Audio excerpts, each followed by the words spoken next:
estamos conectados con Honduras. Vamos a hablar un rato con Ezequiel Sánchez. Él es periodista argentino que vive hace muchísimo tiempo en Honduras, y vamos a comenzar hablando de lo que está pasando en Honduras por estos tiempos que, bueno, recientemente han sufrido los ataques climáticos como gran parte del Caribe. Muy buenas tardes, Ezequiel, muchas gracias por el contacto. La profesora Valdés y quien te habla te saluda. ¿Qué tal, Manuel? ¿Qué tal, profe? Y los que hacen y oyen Radio Con Aguante, un gusto saludarles desde Tegucigalpa, capital de Honduras, en el centro de Centroamérica. Bueno, como siempre, los agradecidos somos nosotros. Bueno, contanos cuál fue el tema climático que ha pasado recientemente ahí en Honduras. Bueno, acaba de dejar o aparenta estar dejando un poco el territorio nacional una tormenta tropical llamada Sara, de que a pesar de que no llegó a evolucionar a huracán, sí dejó un par de estragos con mucha lluvia, sobre todo en la costa del Caribe, pero también con esos brazos que tiraron agua por todos lados, y hubo varias localidades que quedaron aisladas, puentes que se vinieron abajo, carreteras que quedaron incomunicadas por deslaves de montaña y otras situaciones climáticas que son cada vez más recurrentes en el trópico, consecuencia del cambio climático. Ahí está. Bueno, ojalá que haya sido leve lo que ha pasado. Sí, usted está en la gatera. La profesora Valdés te va a hacer una consulta. Adelante. Quería saber, claro. Gracias, Ezequiel. Quería saber concretamente cuál es en este momento la posición de Honduras, porque, bueno, los Estados Unidos tienen una proyección política bastante negativa en el futuro con el advenimiento, además por el triunfo aplastante de Trump en los Estados Unidos y el advenimiento de un gobierno que a todas luces va a lastimar a todos los emigrados hondureños que mandan remesas a sus parientes en Honduras, ¿no? Sí, mira, la gran paradoja en realidad con los gringos y su relación con Honduras es de que más allá de cómo discursivamente algunos tal vez atacan más a los migrantes y otros se jactan de ser mejores personas, cuando uno va a las estadísticas, quienes más han deportado migrantes han sido los gobiernos de Obama y de Biden. Entonces, más allá de que Trump haya tenido un discurso tal vez abiertamente antimigrante y haya prometido reforzar la frontera con México y un montón de promesas de corte nacionalista, en realidad vuelvo a lo mismo. En la praxis yo no distinguiría mucho a republicanos de demócratas. Inclusive con el caso específico de Honduras hay que recordar del papel nefasto que tuvo Hillary Clinton en su momento, cuando se dio el golpe de Estado en el 2009.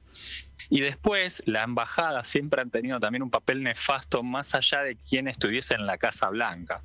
La visión de ellos sigue siendo súper colonialista y consideran a Mesoamérica como su patio trasero. E históricamente Honduras ha sido el epicentro de ese patio trasero, claro, desde donde se planeó el primer golpe de Estado a Jacobo Arbenz en Guatemala en el año 54, que ahí ya había una presencia gigante de Estados Unidos en Honduras, a través de las bananeras y la United Fruit Company. Vale recordar que el concepto de país bananero nació de acá precisamente por ese tipo de plantaciones. Y después también es eso, no solo en el siglo pasado, en los años 50, sino en el 2009, y también todo el papel que tuvieron en defender a Juan Orlando, revalidar elecciones ilegales y masacres que hubo acá en el pueblo. Sí. Sí que, por ejemplo, durante el gobierno de Trump es que detienen al hermano, a Tony Hernández, más allá de que Trump se sacara fotos con Juan Orlando, estilo como hace Milei, de que se jacta de que por tener una foto va a obtener beneficios en geopolítica. Y esta gente se saca la foto con todos y después si te tiene que clavar el puñal por la espalda te lo va a clavar sin ningún drama. Claro. No hay que olvidar el caso, por ejemplo, de Noriega en Panamá, de cómo fueron aliados durante 40 años y cuando a los gringos les sirvió tenerlo a él de chivo expiatorio, no dudaron en invadir en helicópteros la ciudad de Panamá para llevárselo a él. Sí. sí, Entonces, claramente. más allá de cómo discursivamente algunos se hacen más amigos y otros son más frontales, provocadores, llámese como se lo quiera llamar, la realidad es que no va a cambiar en mucho la situación de Honduras. El gobierno de la presidenta Xiomara tiene una visión geopolítica multipolar. Eso no le ha gustado a ninguna de las dos administraciones en Estados Unidos. Y bueno, van a existir las tensiones que existen siempre cuando hay un país que ellos lo ven como colonia y que intenta tener gestos emancipatorios, como ha sido, por ejemplo, el que Xiomara entrara en relaciones con China, cosa que no existía en este país. Claro. Te paso otro plano ese. ¿Ha habido una sorpresa en cuanto a la inscripción de partidos políticos, agrupaciones políticas para las elecciones del 2025? No, mira, están los dos partidos tradicionales con sus cagadales hacia lo interno, porque hay uno que es el partido de los narcotraficantes y una de las candidatas va a ser la mujer de Juan Orlando. Una de sus hijas se va a tirar también como diputada. Pero Digamos, Juanchi, ella está Juanchi, Juanchi está detenido. pero le van a dar 200 años a Juanchi. Mira, a Juanchi ya le dieron los años que le dieron, que no fue exactamente la misma condena que a su hermano Tony Hernández, que a él sí lo condenaron en cadena perpetua más 30. Uh-huh. Igual a Juan Orlando, más allá de la cantidad de años, me acuerdo que lo que hablábamos alguna vez es que el juicio sirvió para convalidar todas las acusaciones. A él lo declararon culpable de conspiración para importar 400 toneladas de cocaína a Estados Unidos. Claro. A él le dieron menos años que a su hermano, tal vez por negociados políticos, tal vez porque no pudieron probar una injerencia tan fuerte, pero Juanchi está ahí, durante unos buenos años va a estar. No me sorprendería, igual que de acá a 20 años lo liberen por buena conducta y que en 21 años él vuelva y se esté tirando como candidato. Claro. Sí. Porque también hay que acordarse de que ya ha habido candidatos que han estado detenidos por lavado de activos del narcotráfico en Estados Unidos. Entonces todo puede pasar en este país. Para el año que viene sí que en el Partido Nacionalista las dos grandes variantes que van a internas, que son ahora en marzo del próximo año, las elecciones son en noviembre, pero las primarias son en marzo. Entonces ya el año electoral ya arranca casi que en enero, o mismo ya ahorita, que es cuando los partidos han ido a presentar al Tribunal Superior Electoral, al Consejo Nacional Electoral, perdón, es que le cambiaron el nombre cuando fue todo el acto de corrupción. Uh-huh. Ya presentaron sus planillas, ¿no? Entonces, dentro del Partido Nacional, que es el de Juan Orlando, va por un lado su mujer y por el otro lado va quien era el alcalde de Tegucigalpa antes de que perdieran estrepitosamente todas las elecciones cuando ganó Xiomara, que el Partido Libre también ganó la alcaldía de Tegucigalpa. Esta otra persona no tiene tal vez tantos vínculos con el narcotráfico, pero está mencionado en los Panama Papers por actos de corrupción, de licitaciones de empresas amigas y miles de etcétera. Entonces, por ese lado, ninguno se salva del dedo acusador. Uh-huh. Después tenés el otro partido tradicional, que es el Partido Liberal, que es de donde había aparecido Mel cuando él fue presidente antes de que le dieran el golpe. Uh-huh. Y dentro de ese Partido Liberal hay un par de personajes de los clásicos del Partido Liberal, y después también hay de estos otros personajes de que tal vez en algún momento estuvieron en alianza con Libre, pero que como no consiguieron la cuota de poder que querían, ahora son críticos y están tirando manotazos de ahogado para ver cómo obtienen alguna cuota de poder. Entonces, esas elecciones internas van a ser muy interesantes también, porque hay varios personajes que se van a tirar a matar entre ellos. Claro. Y las encuestas que están diciendo, Xiomara, porque Xiomara tuvo una repercusión gigante y cambió el panorama de Honduras, sobre todo en la parte cultural, creo. Bueno, todo lo que Amarilis nos había contado de que no existía el arte, ni la música, ni ninguna de estas variables cultas, entre comillas, en Honduras, y ahora sí las hay. Y desde el punto de vista popular, ¿qué va a ocurrir según las encuestas con estas elecciones? Mira, primero que nada hay que aclarar de que la reelección es ilegal, más allá de que Juan Orlando se reeligió en su momento, pero que Xiomara no se va a tirar para reelegirse, porque eso sería avalar la reelección ilegal de Juan Orlando. Claro. Ella lo dejó claro desde un inicio. Sí. Entonces, quien va de candidata es la actual ministra de Defensa, Rixi Moncada, que fue también ministra de Finanzas, y que ella viene, inclusive había sido parte del gabinete de Mel Zelaya en su momento. Las encuestas, depende de quién mande a hacer la encuesta, los resultados la verdad que varían mucho, digamos. Ella tiene una visión de aceptación bastante grande, inclusive por arriba de su gabinete. Es decir, que hay gente que valora más a su imagen de presidenta que tal vez a su gobierno en general. Y después bueno, todavía falta mucho porque en las elecciones en realidad son de acá a un año, son en noviembre del año que viene, más allá de que las internas en realidad ya están a la vuelta de la esquina, ¿no? Claro.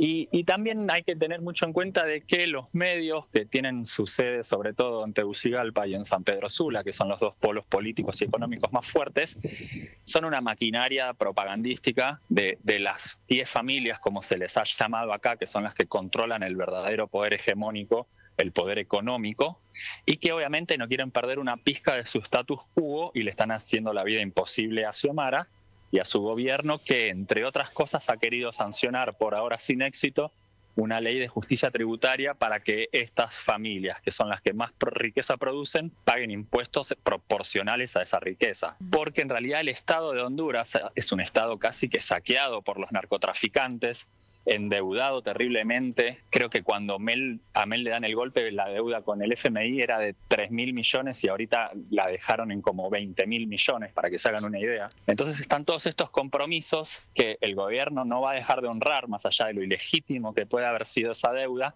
y también el gobierno está apostándole muchísimo a la inversión social, a la construcción de carreteras, a la construcción de hospitales, a la reparación de colegios, a dar bonos a nivel electricidad a la gente que usa gas, a la gente que carga gasolina, bonos tecnológicos para el campo, semillas, fertilizantes. Entonces está poniendo muchísima plata como un Estado presente, ¿no? En contraposición al Estado neoliberal, que era lo que predicaba el gobierno de Juan Orlando.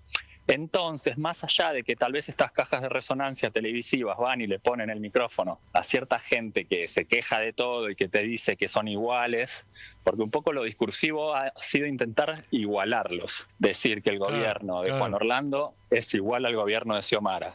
Y la respuesta de Xiomara, que lo ha instalado ella en los últimos discursos, es hacer hincapié en por qué en realidad no son iguales. La esperanza que se tiene por acá es de que las obras hablen por sí solas, de que va a haber un montón de beneficiados directos por todas estas políticas de Estado que se están llevando desde el gobierno central, y que ella misma lo ha dicho, hay que ser miope para no verlo. Claro.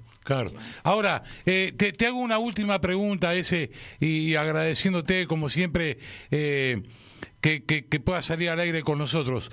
¿Cómo está el tema de la investigación a las bandas criminales que hay en Honduras? ¿Cómo está eso? Bueno, mira, es complejísimo. El fiscal general ha salido a dar una lista de nombres que inclusive que hay que investigar, pero también no hay que olvidar de que para que se instale un narcoestado de la forma en que se instaló, tanto los narcotraficantes como las maras cooptan todas las esferas del Estado, no solo los tres poderes, sino también a la policía, a los militares, a los medios de comunicación. Entonces es una batalla que no es fácil de dar y no se va a dar de un día para otro. Esta gente tiene control territorial en algunas zonas donde, ante la ausencia del Estado, la típica historia, el narcotraficante o el marero, que te da protección si vos sos vecino, cosa que no te da tal vez la policía, o que te construye, la canchita de fútbol cuando el Estado no está presente, eso es muy difícil de erradicar. Entonces están haciendo un montón de esfuerzos, sobre todo para bajar el tema del narcotráfico y de la violencia también en el día a día. Digamos, estadísticamente los índices de homicidios han bajado un montón.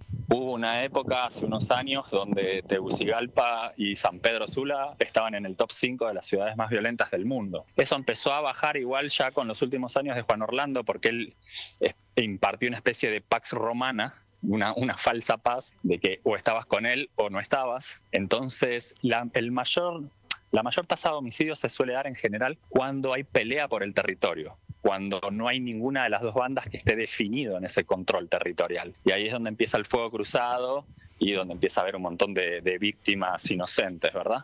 Esa situación, digamos, ya no se da tanto como se solía dar en algún momento, pero obviamente que hay un montón de trabajo por hacer. Y acá también se le está apostando a la generación de trabajo, a las oportunidades. Una de las cosas que se están haciendo en barrios peligrosos es construir un montón de canchas de fútbol para hacer deporte, iluminados, con seguridad en las noches, intentándole ofrecer a los jóvenes, digamos, oportunidades, salidas laborales que no sean simplemente participar en una banda criminal. Porque cuando hay una desintegración familiar tan grande como la que se dio acá, que como mencionaba la profe, la cantidad de inmigrantes que hay en Estados Unidos, que mandan alrededor del 20% de PBI en remesas, o sea, es una bestialidad. Totalmente. No hay nada que produzca tanta plata para el gobierno de Honduras, llámese café, llámese turismo, llámese palma africana.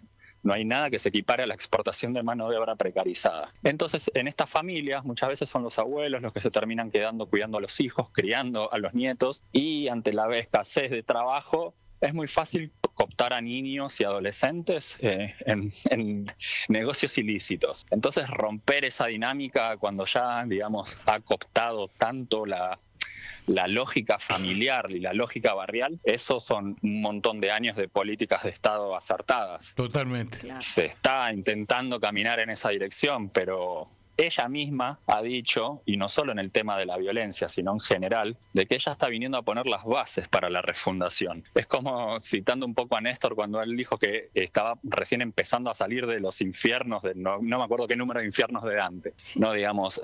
Ella es muy consciente de que no va a poder transformar todo lo que le gustaría transformar, pero está intentando dejar las bases.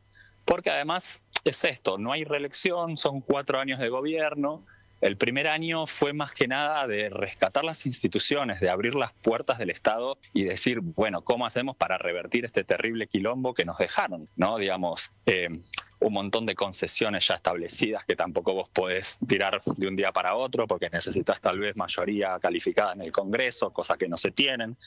Entonces, con el poder recortado como se lo tiene, se están intentando tomar cosas, pero también hay que ser conscientes de que no se sale del infierno de un día para otro. Totalmente. La verdad, completísimo el informe. Agradecidos, como siempre, que te hayas hecho un ratito para conversar con nosotros. De mi parte, muchísimas gracias y un abrazo grande. Valdés. Sí, muchas Un gustazo, gracias. como siempre. Bueno, mil gracias por tu colaboración continua. Muchas, muchas gracias. Chau, chau. Dale, un abrazo para todos los que hacen y escuchan la radio. Gracias. Chau, chau. Seguí escuchando A Voz Patria.